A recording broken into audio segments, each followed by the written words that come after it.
오늘 시편도 우리가 지난주에 살펴봤던 62편에 이어서 개인 신뢰의 시입니다. 신뢰의 시, 말 그대로 하나님을 향한 신뢰와 확신을 고백하고 있는 시죠.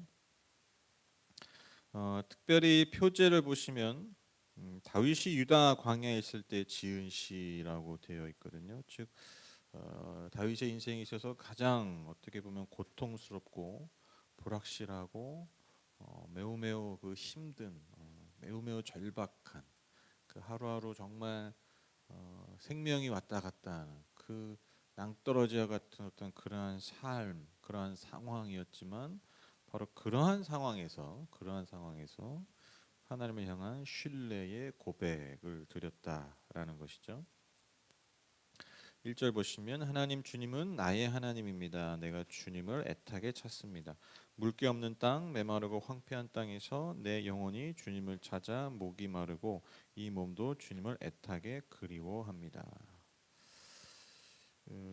처음에 뭐라고 얘기합니까? 하나님을 부르고 그 다음에 그 하나님은 어떤 하나님이라고 얘기합니까? 나의 하나님이라고 하는 것이죠. 여러분, 그 나의 하나님이라는 이 고백이 우리가 무심코 지나갈 수 있지만 여러분 우리의 믿음에 있어서 저는 굉장히 중요한 마음의 생각 또 그 관념 중심이라고 생각합니다. 왜냐하면 하나님이라는 존재를 어떤 멀리 떨어져 있는 존재, 또 멀리 있는 저 위에 있는 뭔가 초월해 있는 늘 그런 어떤 절대자, 모든 피조물의 어떤 절대자, 그러니까 모든 피조물의 무슨 절대자, 모든 그 우주의 절대자로만 보는 게 아니라 물론 이게 맞지만, 근데 그 하나님이 누구야? 무슨 하나님이라고요? 나의 하나님이라는 이 인식이 여러분 저는 매우 중요하다고 생각합니다. 그러니까 이게 사실 그 은혜잖아요, 은혜, 그렇죠? 제가 그 좋아하는 찬양 가사 중에 그 작은 나를 통하여 크신 주 일하시네 그 찬양 있잖아요. 한동안 이렇게 많이 불렀던 그 딱 그 가사 중에 요 부분이죠. 하늘 아래 인생 주관하시네. 하늘 아래 있는 인생 이게 사실 대단한 거잖아요. 이게 사실 이게 진짜 놀라운 고백이거든요. 아니 여러분 그 우리도 그 저기 뭐야 물론 뭐 예를 들면 그 제가 저번에 말씀드렸잖아요. 장수풍뎅이 키웠다고 아이들 때문에 가끔 신경 써줘요. 가끔 뭐 먹이도 주고 뭐 이렇게. 예? 그런데 여러분 그 장수풍뎅이 생을 막 내가 이렇게 주목해보고 막 그러지 않단 말이에요. 뭐 24시간 뭐 걔를 막 생각. 하나님 우리 어떻게 생각하신다고요? 그렇게 보신다는. 하나님 그냥 뭐 그냥 우리가 무슨 애완동물 키우듯이 애완 곤충 키우듯이 뭐 그냥 가끔 먹이나 주고 그냥 가끔 한번 둘러보시고 뭐 똥이나 싸면 똥이나 주 이런 분이 아니라는 거예요. 우리의 영원한 삶을 주관하시고 함께하시고 돌보시는 분이 그 창조주 하나님이시라는 거죠. 그래서 이 시인이 이렇게 고백하는 거예요. 그 하나님이 누구의 하나님? 무슨 하나님? 나의 하나님. 엄청난 고백이에요. 그래서 여러분 이 믿음의 관계, 이 신뢰의 관계가 저는 이 신앙에 있어서, 그러니까 그 참된 신앙에 있어서 건강한 신앙에 있어서 저는 굉장히 중요한 어떤 자아 인식 기본이라고 생각합니다. 그 하나님이 바로 나의 하나님입니다. 근데 여러분 지금 시는 어디에 있습니까? 광야에 있잖아요. 광야.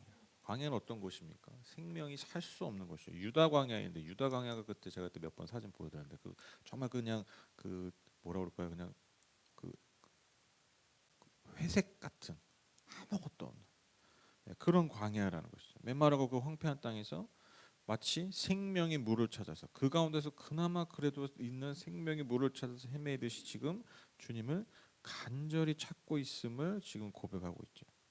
그러니까 지금 이 광야라는 곳은요, 지금 시인이 처한 상황이기도 하지만 그 시인의 지금 현재 내면의 상태를 의미하기도 하죠.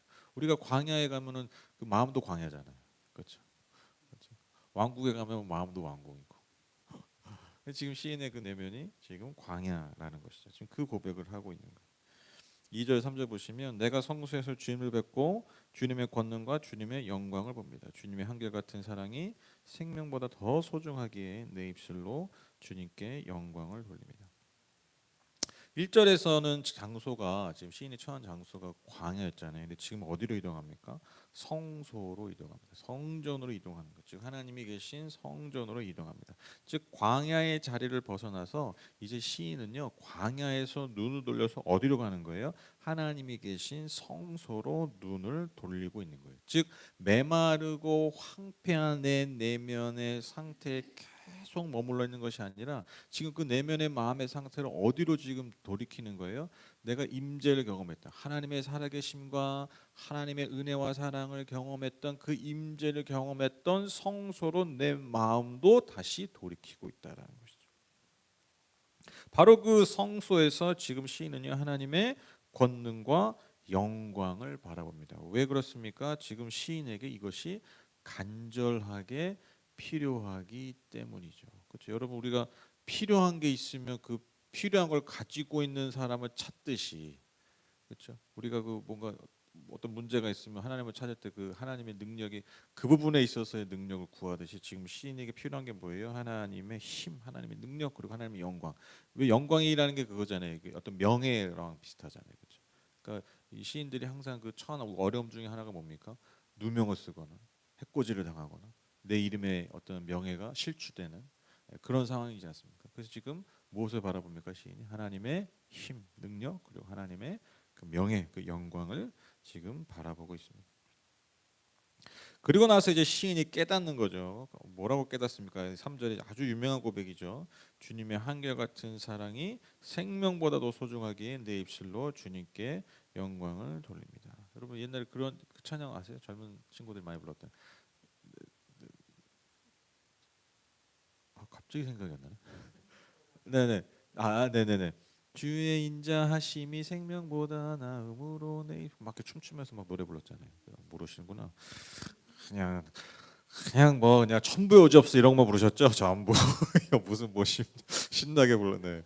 네네. 그래서 그 주의 인자하심이 생명보다 나음으로 내 입술이 주를 찬양. 아주 뭐 신나는 찬양인데 그 인자하심 그게 이 헤세드잖아요. 헤세드 이게 사랑으로도 이 번역이 되고 그래서 인자하심 한결 같은 사랑 그게 헤세드입니다. 하나님의 헤세드 즉 주님의 헤세드가 그 한결 같은 사랑과 그 인자하심이 내 생명보다 더 소중하다라고 얘기해요. 이게 왜 아주 독특한 표현이냐면 여러분 그 구약에서 헤세드와 즉 하나님의 이 사랑 그 인자하심과 생명은요 사실 연결돼 있어요. 그렇잖아요. 사랑이 있고 하나님의 은혜가 있는 곳에 뭐가 있습니까? 당연히 생명이 있는 거잖아요. 그렇죠? 이게 분리되어 있다라는 거예요. 이게 구약에서 아주 이례적인 표현입니다. 근데 왜 이렇게 표현했냐면 그러니까 그 하나님의 사랑을 더 극대화하는 거죠. 그렇죠? 그 하나님의 내가 받은 내가 누리고 있는 그 하나님의 사랑 그러니까 내가 뭐 하나님의 사랑 때문에 내 목숨이 하찮다 이런 의미가 아니라 내가 가진 그 가장 귀한 생명보다 하나님의 그 은혜와 사랑이 더 소중하다. 그러니까 그 한 내가 받은 그 은혜의 그 하나님의 은혜와 그 사랑 그 헤세드가 그만큼 소중하다 귀하다라는 것을 아주 극적으로 표현하고 있다라는 거예요. 근데 여러분 그렇잖아요. 사실 하나님의 영원한 사랑에 비해서 한 개인의 생명은 사실 너무 하찮은 것에 불과하잖아요. 그렇죠? 가끔 이제 우리가 그럴 필요가 있어요. 가끔 이제 너무 막 우리의 삶에 막 집중하고 우리의 삶의 무게에 눌리고 막 어려움을 당할 때 가끔 그런 생각할 필요가 있어요. 맞아. 이래봤자 나는 우주의 먼지야. 네, 우주의 먼지야. 제가 그 사진 한번 보여드리면 참 좋은데 그 아주 유명한 사진이 있어요. 그 페이 그 아주 그 무슨 예전에 그 아주 그 무슨 그 우주선 같은 게 멀리 가면서 지구를 찍은 거예요. 근데 정말 요만한 점인 거예요. 창백한 그 이렇게 파란 점. 그게 우리가 살고 있는 지구라는 거예요. 정말. 근데 그나마 그건 멀리서 그 정도라도 찍은 거잖아요. 더 멀리 가면. 더 멀리 가면. 제가 예전에 우주의 크기에 대해서 한번 말씀드린 게 있는데 여러분 우주의 크기가요 정말 이거는 여러분 상상을 못해요. 여러분 예를 들면 지금 우리가 보고 있는 별 밤에 하늘에 빛나는 별이 있잖아요. 그게 예를 들면 어떨 때는 뭐 그게 뭐 한 5억 광년 떨어져 있는 별이에요. 5억 광년 떨어져 있다. 그럼 5억 광년이 뭐냐면 광년이 뭐냐면 빛의 속도로 1년을 가는 속도거든요. 그게 광년이고 5억 광년은 뭐예요? 상상이 안 되죠. 근데 수십억 수백억 광년이 있어요 지금. 근데 여러분 그거 아세요? 우주는 지금도 팽창하고 있대요. 우주의 끝이 없어요. 지금 표정들이 별로 이렇게 표정들이 지금 뭔 소리 하시지? 그러니까 그게 지금 그거예요. 그러니까 지금 여러분 우리가 지금 보고 있는 별 빛이 있잖아요. 예를 들면 그게 5억 광년에 있었던 별이다. 그러면 그게 지금 5억 광년 전에 비쳤던 빛이에요. 그러니까 지금 그 별은 없을 수도 있어. 터져가지고 없을 수도 있어. 왜 5억 년 전도 아니에요. 5억 광년. 빛의 속도 지금 여러분 빛의 속도 우리가 얼마 몇천 킬로를 가잖아요. 빛의 1초 할 때 몇천 킬로를 간다고요. 정확히 제가 모르는데 기억이 안 나는. 상상이 되시냐고요. 그 정도로 또 그 우주에 크게 우리가 그 지구에 살고 있는 근데 그 조그만 것도 아니야. 먼지도 안 돼. 우주에 먼지도 안 되는 게 여러분 지구입니다. 그게 우리예요, 우리. 갑자기 그 삶의 의욕을 잃으시는가요? 근데 저는 가끔 이런 인식이 필요하다고 생각해요. 너무 막 우리의 삶의 문제, 우리의 어려운 문제, 막 나의 뭐 생의 문제, 막 내 생명 막 이러는데 막상 생각하면 야 진짜 우리의 삶이 너무 너무 사실 더덥고 가볍고 그런 존재들이라는 거죠. 그런 존재. 그 영원하신 그 하나님의 사랑, 그 정말 그 방금 말씀드린 그 우주를 창조하신 그 하나님이 보시기에 사실 우리는 어떤 존재일까라는 걸 한 번이라도 우리가 생각해 보면 우리가 하나님을 향한 마음, 자세, 이 세상을 향한 마음과 자세가 여러분 때로는요 정말 정말 겸허해지고 옷깃을 여밀 수밖에 없어요 사실. 그렇죠? 이렇게 급박할 수밖에 없는 거죠. 그 하나님의 영원한 사랑에 비해서 내 생명이 얼마나 사실 가볍고 하찮은 것입니다. 그런데 여러분 뭐가 중요해요? 정말 그렇게 우주의 먼지밖에 안 되고 정말 너무 사실 하찮은 그 생명이 여러분 그분의 영원하신 사랑에 닿을 때 그 순간 여러분 우리의 존재가 그 영원한 사랑과 그 생명에 부합하고 그 생명에 가치를 부여받는 존재들이 된다는 이게 엄청난 은혜죠, 그렇죠? 그러니까 이게 구원의 메커니즘이에요. 이게. 그러니까 구원을 받는다는 게 뭐냐면 여러분 우리가 뭘 해서 성취하는 게 아니에요. 세상이 말하는 구원이 다 그런 거잖아요. 인간이 뭐 해서 성취해. 근데 잘 생각해 보라고요. 먼지가 뭘 성취해봤자 먼지지. 여러분 먼지가 모여봤자 여러분 그냥 떼꾸정물이죠. 그렇죠? 먼지들을 뭉쳐놔봤자 뭐야? 그냥 먼지 뭉텅이에요. 그냥 물 한 방울 떨어지면 또 떼꾸정물 되는 거잖아요. 그게 인생이에요. 우리가 뭘 해봤자 뭘 얼마나 성취하겠어요 이 우주에 비해서. 그러니까 여러분 구원은 뭡니까? 그 모든 우주를 초월하시는 그 모든 것을 창조되신 그 하나님의 영원하신 사랑에 우리가 있다는 거예요. 우리가 닿는 거예요. 그러면요 우리가 그런 가치로서의 존재가 돼버리는 거예요. 돼버리는 거예요. 여러분 이게 구원이에요. 이게 기독교가 말하는 구원이에요. 이게 믿음으로 이르는 구원의 아주 분명한 메커니즘입니다. 그러니까 이걸 자꾸 우리가 인간이 잊어버리는 거예요. 그러니까 인간 자꾸 그래서 종교를 만드는 거예요. 종교. 우리가 뭔가를 이루게 하려고. 제가 저번에 말씀드렸죠, 여러분. 백두산 호랑이가 여러분 그냥 기어 다니는데 사람들이 나보고 귀하대. 왜? 나보다 더 큰 존재가 나를 그렇게 여기니까 내가 그런 존재가 되는 거야. 돼지가 지가 아무리 뭐 내가 귀하고 나를 나는 아름답고 나는 뭐 너무 아름다운 존재고 나는 귀한 존재니까 나를 귀하게 대접하라. 아무리 그래도 그냥 그런 놈은 더 빨리 잡아가지고 먹어버리죠. 네, 시끄러가지고. 네, 맛있죠.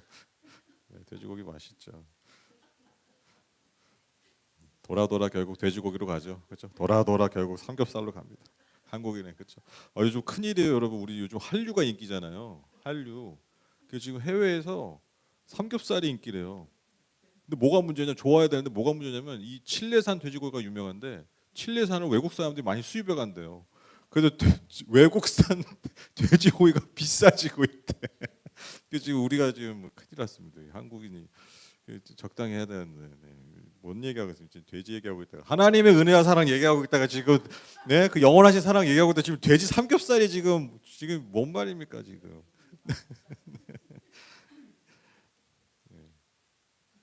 그래서 여러분 인간에게 있어서 최고의 가치는요 인간에게서 찾으면 안 돼요. 바로 하나님, 그 영원하신 그 하나님, 특별히 그 영원하신 하나님의 그 인자하신 그 영원한 사랑, 그 헤세드.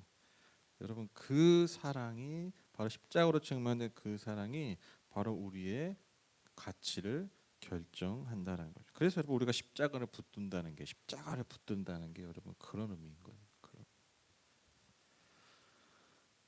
그래서 이제 시인은 찬양할 수밖에 없죠. 4절 7절 보시면 이 생명 다하도록 주님을 찬양하렵니다. 내가 손을 들어서 주님의 이름을 찬양하렵니다. 기름지고 맛깔진 음식을 배불리 먹은 듯이 내 영혼이 만족하니 내가 기쁨에 가득 찬 입술로 주님을 찬양하렵니다.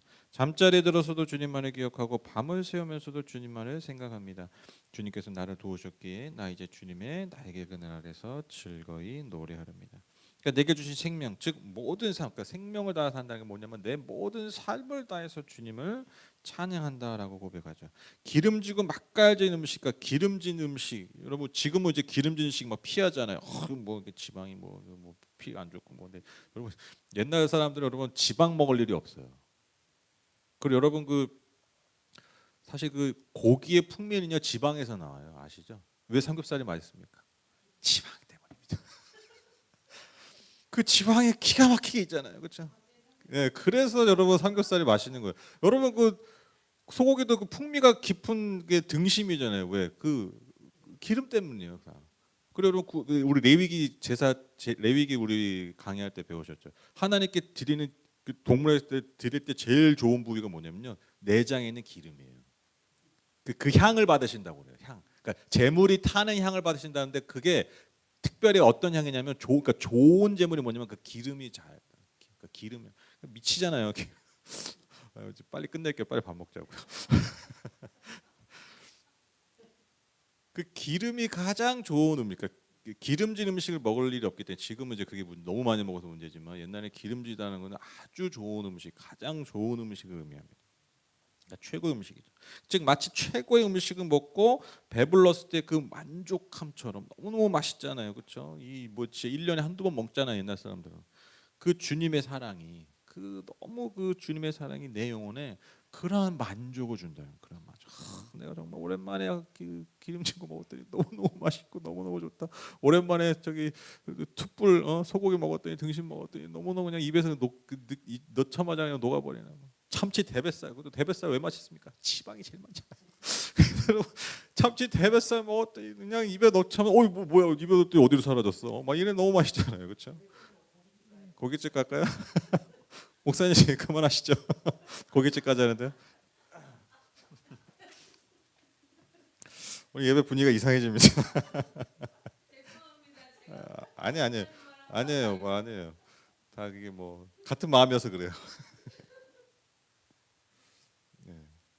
그러니까 그런 만족함처럼 주님의 사랑이 내게 그러한 만족함과 기쁨을 주셨다. 그래서 내가 주님을 찬양한다. 그래서 잠자리에 들어서도 주님을 기억하고 밤을 새우면서도 주님만을 생각한다라고 고백하는데 여러분 그 잠자리에 들까지 일상이 있기도 하지만 또 밤을 새우는 여러분 밤 새울 일이 뭐가 있어요? 없잖아요. 그러니까 밤을 보통 언제 새웁니까? 힘들 때잖아요. 힘들 때.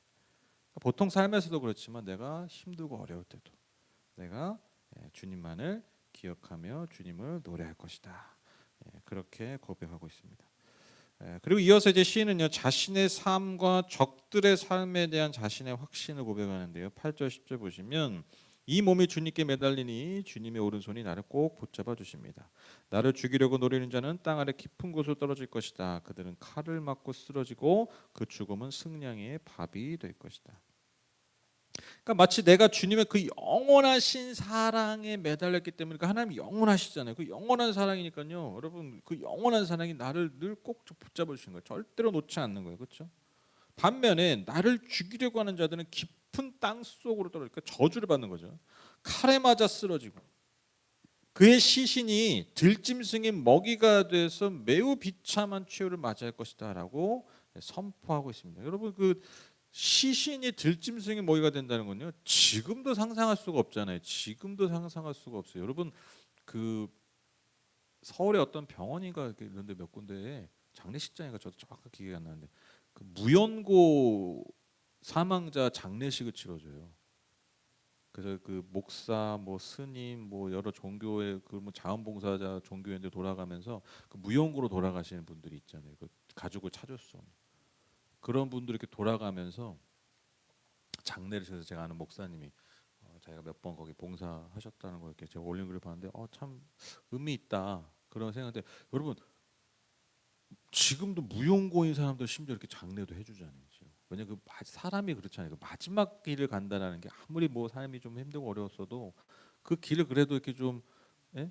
이렇게 뭐라 그럴까요? 이렇게 추도하고 그런 시간을 갖는 그게 어떤 인간의 근본이잖아요. 그 어떻게 그렇죠? 변하지 않는 인간의. 근데 생각해 보세요. 시신이 들짐승이 먹어야 돼. 지금도 여러분 이거 상상할 수가 없는 거예요. 지금도 그렇죠. 여러분 아까 제가 자주 말씀드려요. 명예사회잖아요. 명예사회.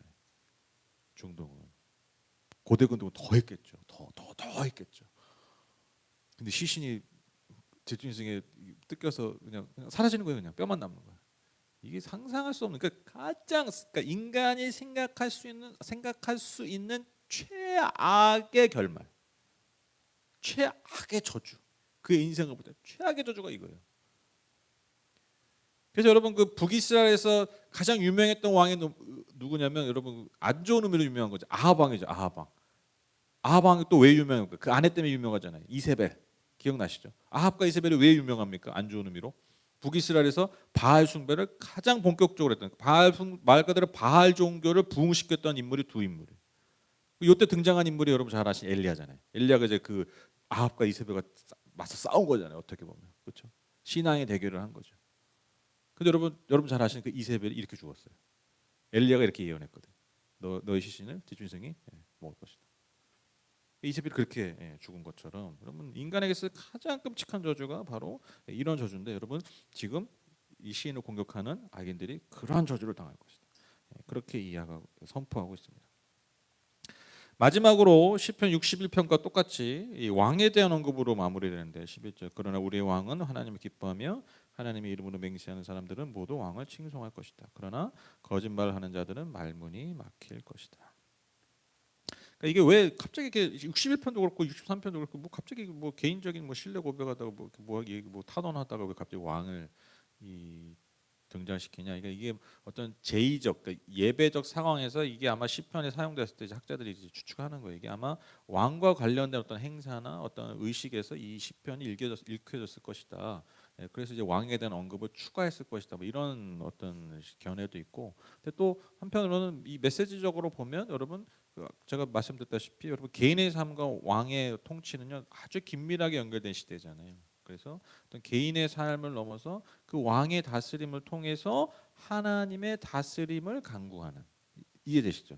그러니까 왕의 통치를 통해서 하나님의 도움을 그 통로를 통해서 얻어내는 그런 고백이라고 또 할 수 있다는 것이죠. 그래서 여러분 왕에게 있어서 가장 중요한 게 뭡니까? 하나님을 기뻐하는 거예요. 왕이.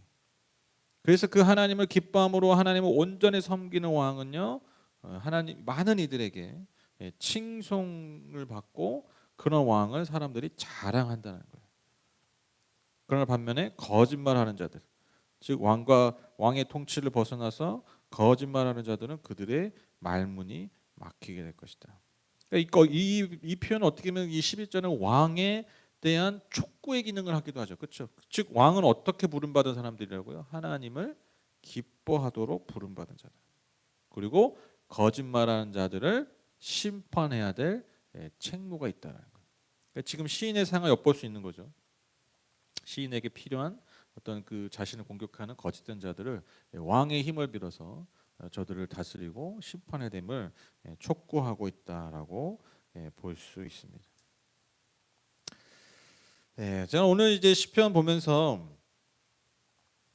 제가 생각났던 그 꿈이 있어요. 그게 뭐냐면 제가 그 첫째인 영민이를 낳고 1년 됐나요? 돌 정도 됐나요? 그때 이제 무슨 꿈을 꿨냐면 제가 꿈을 꿨는데 무슨 기차를 타고 이렇게 가는 거예요. 기차. 근데 이제 기차가 그 위험에 빠진 거예요. 뭔 위험인지 몰라. 하여튼 위험이야. 근데 이제 어떤 위험이냐면 이제 다 죽게 생기는 거예요. 근데 그 기차에 저랑 이제 저희 가족 세 가족이 있었던 거죠. 저랑 아내랑 영민이가 있었는데 근데 뭐 꿈이란 게 그렇잖아요. 이렇게 좀 디테일하지 않잖아요.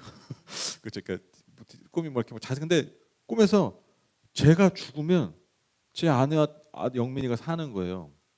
그냥 그렇게 결정이 돼 있는 거야. 근데 여러분 꿈에서도 그 진심이 나오잖아요. 꿈도 그냥 똑같잖아요. 내 자의식과 똑같잖아요. 오히려 더 본심이 나오기도 하고. 제가 정말 그 꿈을 꾸는데 내가 죽으면 내 아내와 내 아들이 산다라는 그 결론을 아니까요. 정말 꿈에서도요. 0.1초를 고민하지 않고 정말 단 요만큼도 아까워지 않고 내가 죽어야지라는 생각을 하더라고요. 정말. 그리고 이제 꿈을 깼어요. 다행히. 안 죽었어. 네, 다행히 꿈이었어. 근데 제가 꿈을 깨고 진짜 새삼 진짜 부모가 됐구나라는 생각을 제가 정말 마음속 깊이 처음으로 경험했던 게 그 꿈이었어요. 다행히 이제 실제가 아니어서 다행이긴 하겠지만 여러분 사랑이 그런 것 같아요. 사랑 진짜 왜 그런지 아세요? 왜 우리 애가 그런 마음을 가질 수 있는지 아세요? 제가 뭐 인격이 뭐 좋아서 그런 것입니까? 제가 뭐 사랑이 많아서 그게 아니에요. 그게 하나님의 형상이에요. 우리 안에 다 있는 거예요. 하나님의 형상. 하나님이 그분의 생명을 우리에게 주시잖아요. 아깝지 않게 주시잖아요. 그 하나님의 형상이 우리에게 다 있는 거예요. 그래서 여러분 하나님은요 인간에게 있어서 가장 귀한 것을 자신의 생명으로 여기게 하셨어요. 그렇죠? 여러분 우리가 내 생명과 바꿀 수 있는 게 없잖아요. 그렇잖아요. 그렇죠? 아니 여러분 뭐 강남에 있는 뭐 빌딩 한 채를 여러분에게 명의 이전하겠다고 계약서 딱 들이미는데 그 조건이 있어. 그게 뭐냐면 오늘 0시에 당신의 생명을 가져가겠습니다. 여러분 그러면 강남 빌딩 가져가실 거예요? 뭐 100억까지 가져가실 거예요? 제가 예전에 한번 이런 얘기 들었으니까 빨리 제 자녀한테 명의 이전하겠습니다. 뭐 이러고 죽겠 뭐 이런 분이 있는데 그거 안 되고 아니 너무 이게 너무 상식적인 거잖아요. 아니 수백억을 내가 가져도 오늘 밤에 내 생명이 사라지면 그러면 누가 그걸 사겠냐고. 안 가져요. 아무 의미 없어요. 그러니까 여기서 우리가 나온 말이 그거잖아요. 천하보다 내 생명이 귀하다. 내 생명보다 귀한 게 없어요. 근데 여러분 인간 안에 또 하나 하나님 형상이 있어요. 내 생명보다 귀한 걸 찾으면요, 내 생명을 전혀 아깝지 않게 돼요. 그게 또 우리 인간이에요. 근데 여러분 그 내 생명보다 귀한 건요 돈이 아니더라고요. 명예도 아니에요. 그렇죠? 여러분 사랑이라는 게 그래요. 사랑. 진짜 사랑의 가치는요 그 생명이 증명합니다. 증명합니다. 저는 하나님께서 우리에게 주신 은혜가 저는 크게 두 가지가 있다고 믿어요. 첫 번째가 뭐냐면 내 생명과 오늘 시인의 고백처럼 내 생명과는 비교할 수 없는 그 하나님의 사랑을 주셨다. 독생자의 생명을 주셨다. 그게 하나님의 은혜예요. 그러니까 내 생명보다 보다라는 거 좀 비교하잖아요. 보다라는 표현이 사실 감히 할 수 없는 내 생명을 그냥 저기 이렇게 갖다 붙일 수도 없는 그런 하나님 아들의 독생자의 그 생명을 나에게 주셨다. 이게 하나님 우리에게 주신 놀라운 은혜와 사랑이죠. 또 하나님 우리에게 주신 은혜가 뭡니까? 내 생명을 다, 즉 내 삶을 다 바쳐도 아깝지 않은 그 천국, 그 하나님의 나라를 우리에게 주셨다라. 그러니까 여러분 이거 꼭 기억하십시오. 여러분 예수님을 통해서 우리에게 주신 게 뭐냐면 생명을 주신 거고 또 삶을 주신 거예요. 굉장히 중요한 표현입니다. 너무너무 중요한 표현인데 이거 우리만 듣기 아까운 건데 이걸 영어로 표현하면 하나님께서 우리에게 생명, life 주잖아요. life, 생명, 삶. 또 이 life라는 게 삶, 그냥 살아가는 것도 의미하잖아요. life. 그러니까 하나님 그냥 죽을 목숨 살려만 주신 게 아니라 삶을 주신 거예요. 근데 그 삶이 뭐냐면 내가 살아갈 삶이 뭐냐면 그냥 내 생명이 아깝지 않아. 내 생명을 다 바쳐도 아깝지 않아.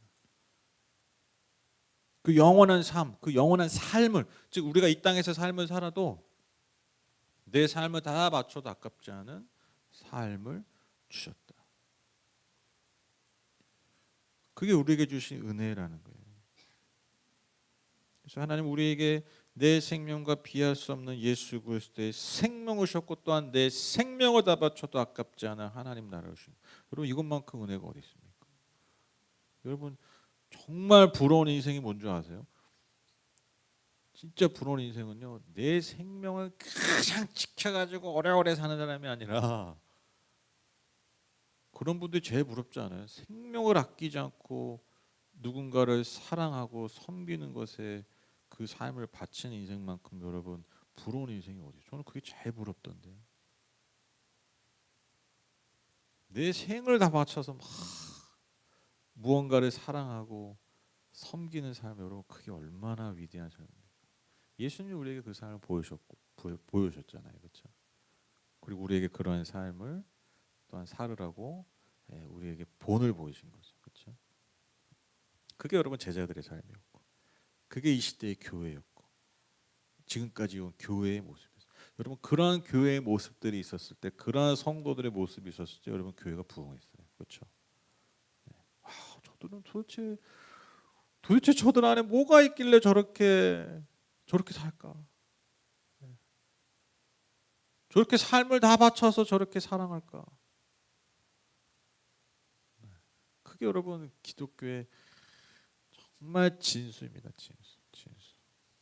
그래서 여러분 우리가 그 사랑을 알아야 됩니다. 그 사랑을 알아야 돼요. 생명을 다 바치십시오. 이것도 율법 때문에 안 돼요. 내가 바치고 싶다고 바쳐지나? 그게 안 되잖아요. 그 마음 먹는다고 됩니까? 뭐 의지로 됩니까? 안 돼요. 그 사랑이 내 안에 있을 때, 그 사랑이 내 안에 있을 때, 그게 돼요. 돼요. 제가 예전에 차 타고 예전에 대학원 학교 가는데 정확히 기억 안 나는데 찬양을 듣다 그랬는지 설교를 듣 저는 항상 차에서 설교 아니면 예전에 지금 설교 잘 안 듣는데 찬양을 항상 듣는데 들었는데 쉽게 말해서 그냥 뭐가 임했어. 은혜가 임했어. 운전하고 있는데 눈물이 나는데요. 진짜 주체할 수 없이 눈물이 나는 거예요. 너무 주체할 수 없이 그 하나님 은혜 때문에 눈물이 나는데 무슨 생각이 들었냐면 야 죽겠다 이러다가 왜냐면 운전하는 중인데 이게 컨트롤이 안 되는 거예요. 너무 오니까 진짜 와 이러다 사고 나서 죽겠다라는 생각이 드는 거예요. 근데 죽겠다라고 하는데 제가 딱 죽겠다라는 생각이 들자마자 제 안에 무슨 생각이 드는지 아세요? 죽어도 좋다. 지금 죽어도 좋다. 진짜요. 그 생각이 들어요. 근데 그때 여러분 제 둘째 서아도 태어났을 때예요. 처자식 다 그냥 살아있을 때. 저 혼자일 때가 아니에요. 처자식 다 살아있고 막 아빠가 올 시간만 기다리고 있는 거 같아. 근데도 그 생각 하나도 안 들더라고. 진짜 여기서 죽어도 좋다. 왜 너무 그 은혜가 크니까요. 와 그냥 죽어도 좋겠더라고요. 그런 생각 들다니까요. 이런 경험 한 번 정도 하면 돼요. 매번 그러면 진짜 죽어. 이게 은혜의 힘이구나. 제가 그때 좀 실제적으로 경험했던 것 같아요. 실제 은혜. 그러니까 인간이 뭔가 정말 제대로 그 영혼이 만족을 하면요 아무것도 중요해지지가 않아요. 그 말이에요. 그러니까 인간의 존재를 초월하는 것들 어떤 걸 경험하면요 인간이 가지고 있는 그 모든 것들이 사실 아무 의미가 없다. 하찮고 귀찮다는 게 아니라 그 초월하는 거예요. 그냥 초월하는. 이게 은혜예요. 이 은혜 안에 우리가 살아야 돼. 빨리 밥 먹죠. 이게 저는 그 복음에 대해서 얘기하면 이게 그래요. 말도 많아지고 하고 싶은 말도 너무 많고. 왜냐면 우리가 이 복음을 진짜 알아야 되거든요. 복음 안에 진짜 살아야 되거든요. 너무 막 군더더기 보통이 많고 너무 막 그걸 다 종교적으로 만들어 버리고 종교적으로 만들다 보니까 율법적이 돼버리고 율법적으로 돼버리니까 여러분 진짜 하나님 우리에게 주신 그 생명, 그 사랑, 그 은혜를 우리가 바라보지도 못하니까 여러분 닿지도 못하니까 누리지는 못해. 아무리 여러분 종교생활 열심히 한다고 해도 여러분 그 예수님이 옷자락 한번 닿는 게 중요해요. 예수님 막 맨날 쫓아다니고 그냥 살려달라고 소리치고 막 해봤자 그냥 그 여인의 작은 믿음, 그 예수님 옷자락에 손 닿으면 끝나는 거예요.